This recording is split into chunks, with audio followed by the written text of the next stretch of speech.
Hey, welcome back everybody. Today we are continuing our conversation on the responsible use of AI, and today is episode number 5, and we will be talking a little bit about privacy and security in AI. Now imagine you are using a fitness app that uses AI to give you suggestions on training and eating habits. Now the system tracks your daily activities, your exercise activities, it tracks what you eat, it's got access to some of your health information. However, you wouldn't want anybody to be able to access this information. Imagine advertisers gain access to your dietary requirements, or strangers get access to your location. Even worse, imagine somebody hacks into this AI system and steals all of your personal health information. Now, this is where the topic of security and privacy comes into play when using AI systems. Now, if we had to look at privacy in general, in the context of AI, that's really about handling your personal data in such a way that respects your rights and complies with local and international data protection laws.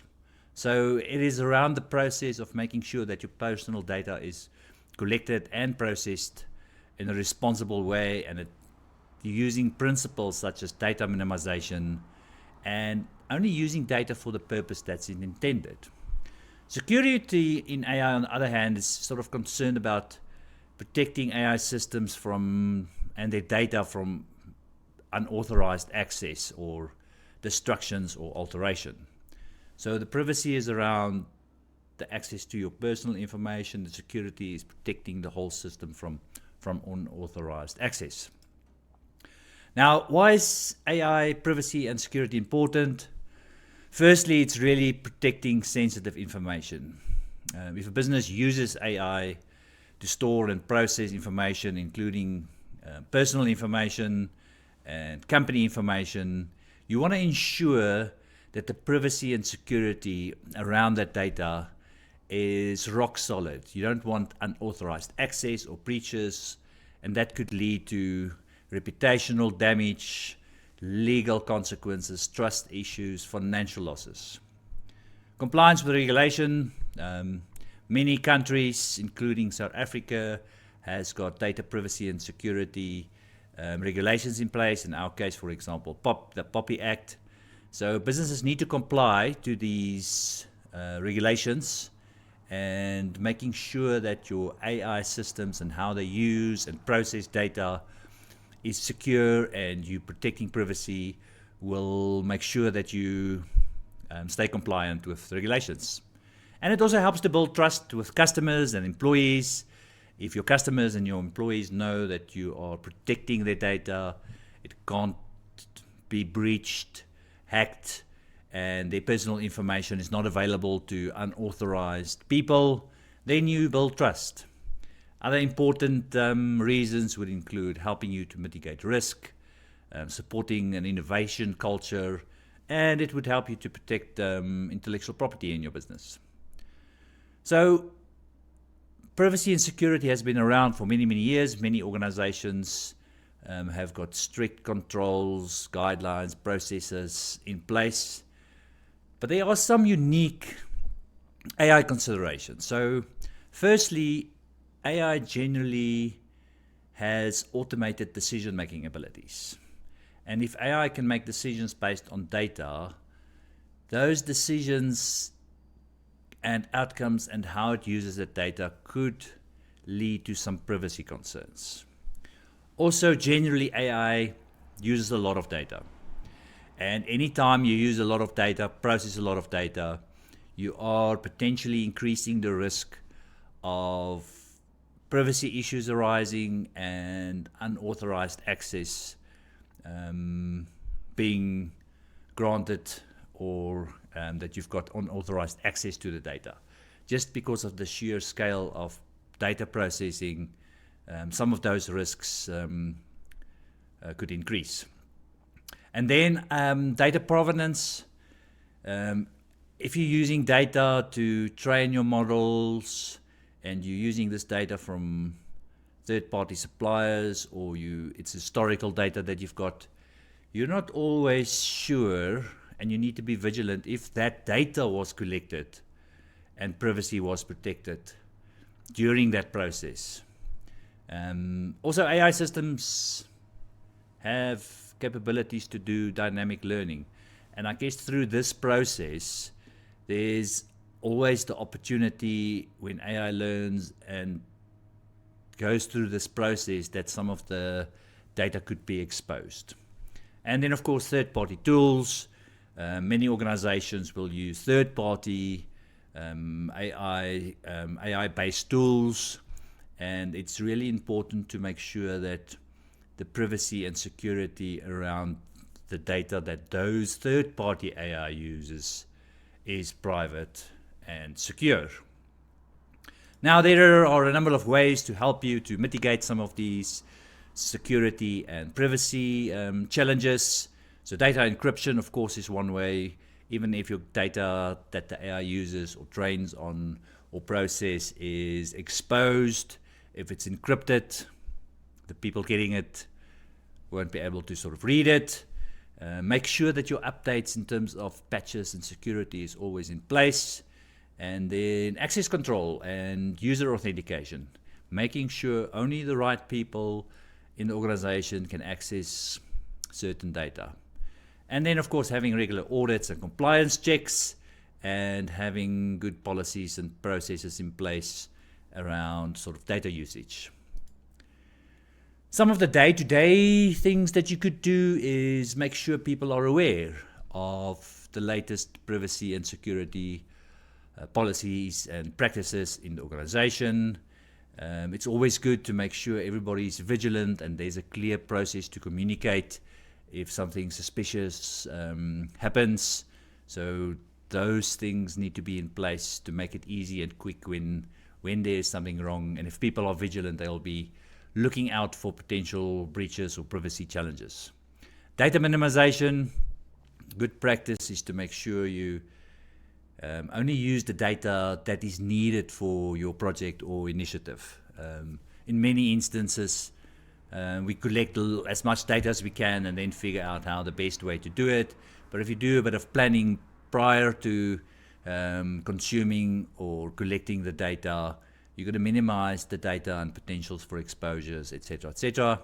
And then, of course, if you're transmitting data via email, etc., make sure that you've got encryption in place.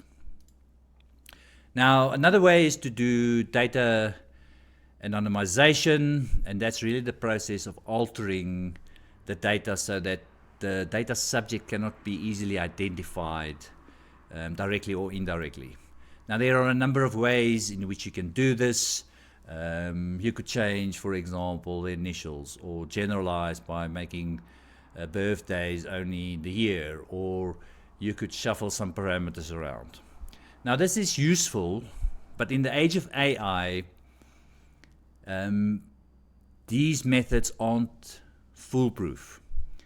AI has been shown to reconstruct and re-identify people and personal information, even if it's been anonymized, given only a few data sets. So in the age of AI, there are challenges with doing this. Now, one way around this, or to improve your sort of privacy protection, is to use synthetic data, specifically around privacy using AI. Now, synthetic data is artificially intelligence generated data that is statistically the same as your real data, but it doesn't contain actual real data points. Now, this is super useful because it allows you a very high degree of privacy protection because it's not real data. However, it statistically aligns to the data that you've got. You can quickly and easily share this data because it's synthetic data. You don't need to put so many controls in when moving and sharing this data. because it's not based on the real customers. So it only protects privacy, not necessarily your business business practices that might be contained in the data. And of course, then you can spend more time analyzing data rather than trying to get a set of production data into a very secure space, easier to share, and you can spend more time on analyzing the data, and you could share it with more people. There is however, some challenges. So for example, if you do have outliers, let's imagine you've got a client base with a normal distribution of income, but one of your clients is Elon Musk, having billions as an income. Now, even with synthetic data, the uniqueness of that individual you'll still be able to identify that might be a customer of yours. So I guess outliers is important to look out for, because you are able to sort of reconstruct and possibly identify customers. Now, if we just consider an example in sort of the life insurance space, imagine there are insurance companies who uses AI to scan your social media, and based on its interpretation of the risks that you involve, for example, extreme sports, the AI adjusts your risk and that impacts your premium. Now, clearly there's some concerns around privacy and consent of using data, and is your data on your social media actually representative of your risk? So this just brings up some questions in terms of how AI could use information about you to make decisions, and there are definitely some privacy concerns when doing this, especially without consent, and then making decisions based on that social media profile. Now, I just want to sort of wrap up this section and give you some food for thought. Now, imagine you have a system 2, 3, 5 years from now. Let's call it Life Guide. Now, it's got access to your financial information, your personal information, your emails. It listens to your conversations. So it's got a lot of access to much of your data. And it's really accurate in giving you guidance and advice. It will tell you beforehand when you need to go and see a doctor. It might even suggest when and what gift to buy your partner. Now, it's uncanny how accurate this system can be based on all of the information that it's got available on you. It might know you better than yourself. And that raises a couple of questions. So how much does it actually know about you? Who's got access to that information? Can that information be hacked? So moving forward, the privacy and security considerations in using artificial intelligence that's got access to a lot of your information really becomes important. So I would like to thank you for joining us today. In the next episode, I'm going to be looking a little bit into fairness and equality in AI. Thank you for joining. I look forward to seeing you. Ciao for now.